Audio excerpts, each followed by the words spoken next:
Hello guys, welcome back. And today in this video we are going to study about interrogative pronouns, and basic focus will be who, whose and whom. So let us start. As you guys know that in my previous video we have started pronouns and we have already studied personal pronouns. So continuing that part, today we are going to study about interrogative pronouns, and interrogative pronouns like who, whose and whom, and which, what. Like you see, this is a WH family, like who, whose, whom, which, what, etc. are used in asking questions, and therefore we call them interrogative pronouns. Now, when we study about who, whose, and whom, they are basically three cases.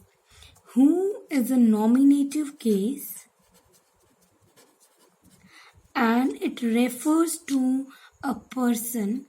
And when we see in term of language, who means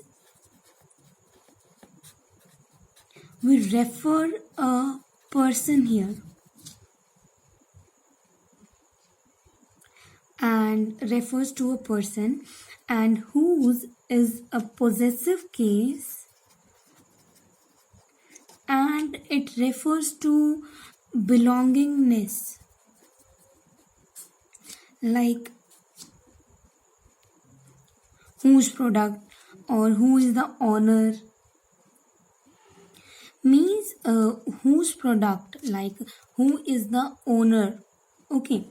And whom is accusative case, and it relates to the person which is acting as an object.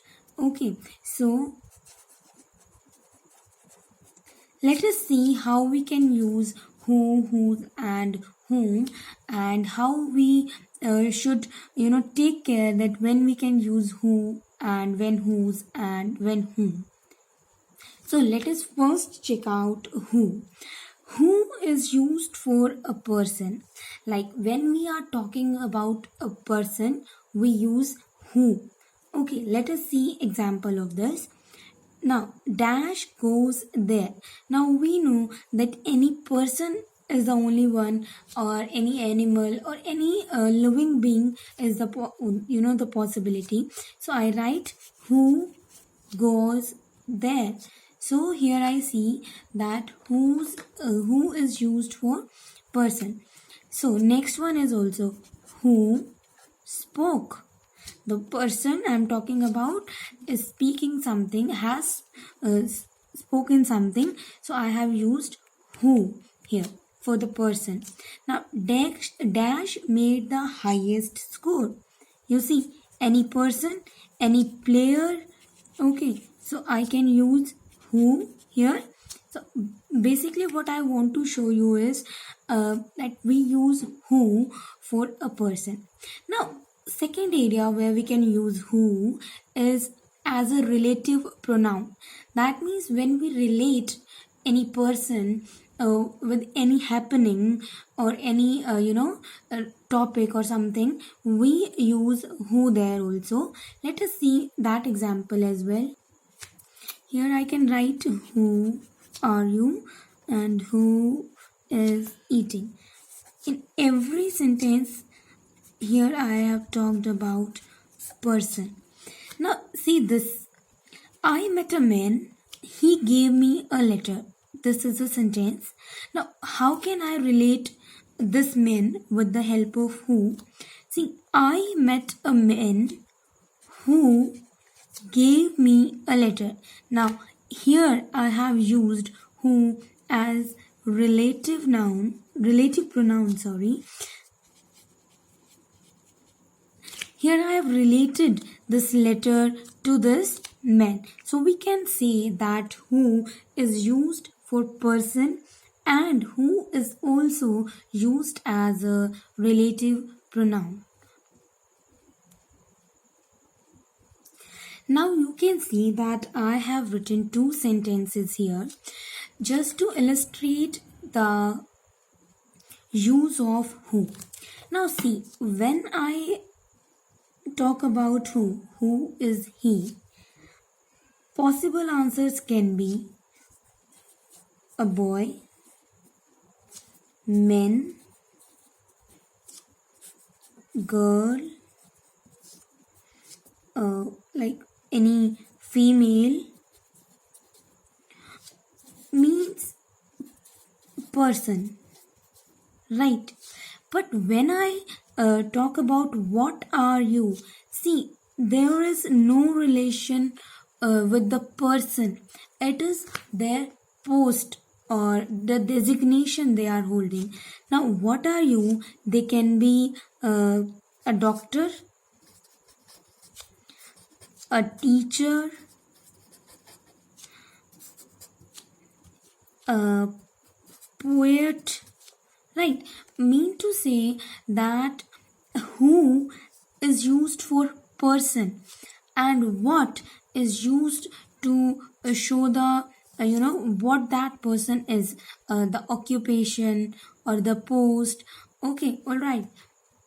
So when I asked who is he, various answers can be possible, like a name, a gender. But when it is asked, what are you, there will be some post like, who is he? He is Mr. Ram Gopal. Or what are you? He like, what is he? He is an engineer or a doctor. Okay, I think it is clear now that we use who with person and what with the person holding the post or the designation. Now coming to the next one, and the next one is whose. Whose is used in question when we talk about an object which belongs to a person. Like I have already written a few things like, whose is this bag? Now in this question I want to ask that who is the owner, right? Whose is this bag means to whom this bag relates to. Okay, now I think, see, one more example. Whose is this umbrella? Now, the main focus is the umbrella and to whom this umbrella belongs to. So, we can say that whose is used especially in questions when asking about which person owns or responsible for something. And whose is also used for possessive cases also, like in terms of relative pronouns we use them. See, this is the animal whose tail is long. Here I am relating this characteristic of the animal with the help of whose. Okay, so we can also use them as a relative pronoun. Let us understand this with the help of example. I have written a few examples, and they will help us to differentiate between who and whose. So let's see. Dash took your pen. Now see, by whom this pen can be taken. Obvious, a person. So I will write who here, and dash pen is this. Now see, this is very clear that in this example we are talking about the belongingness, that who is the owner of the pen. So whose pen is this? Okay, next one is dash is the author of the book. It's quite clear that author will be a person. So we have to use who here, and dash book is this. Now, whose book is this? Who is the owner? So I used whose. Okay. Now coming up next is whom. Whom actually refers a person, but it is different from who, like whom represent a person as an object of a verb. Like, see these example. Whom did you ask? Or whom do you want? Here, whom is affecting the object. Like, if I say, that who inquires about the name of the person spoken about, but whom represent the object of the verb. Okay. Also, whom is used as a relative pronoun and refers to a person which we have previously mentioned. Like, he is the person with whom I work. So here whom is acting as a relative pronoun with that person which I have already discussed about, that person with whom I am working or I have worked. Next one shows we have 10 workers and half of whom are carpenters. Now see, in this sentence I have already mentioned about them. So I can say that whom is also used as relative pronoun when we discuss about a person which we have already mentioned. So here in this video we have shown that the WH family, like who, whose, whom, plays a very important role in case of interrogative pronoun as well as when we discuss relative pronoun also.